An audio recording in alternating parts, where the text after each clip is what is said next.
In today's video, I am going to teach you how to recover Steam Authenticator.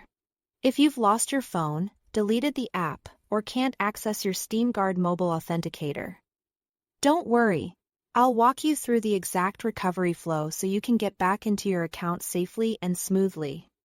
Start at the Steam login screen. You'll see the usual fields for your account name and password. Underneath those, click the link that says Help. I can't sign in. This opens Steam's recovery tools and is the correct place to handle authenticator problems, so you don't get stuck in a loop of failed logins. Next, choose I deleted or lost my Steam Guard mobile authenticator. This option tells Steam you no longer have access to the mobile authenticator and that you need to remove it using a trusted contact method. It's the most direct path to restore access without the Authenticator app. Steam will now ask you to identify your account. Enter your account name, email address, or phone number associated with your Steam account.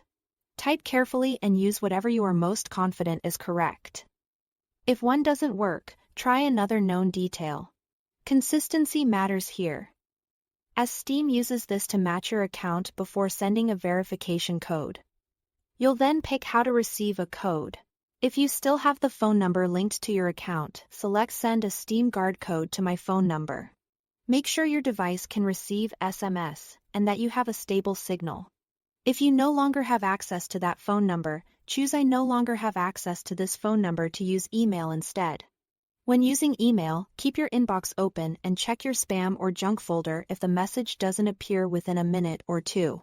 When the code arrives, return to Steam and enter it exactly as shown.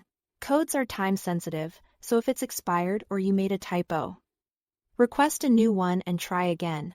After entering the valid code, select Remove Authenticator.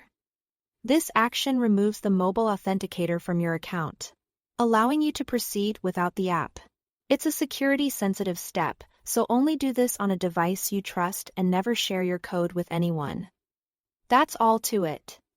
Thanks for watching.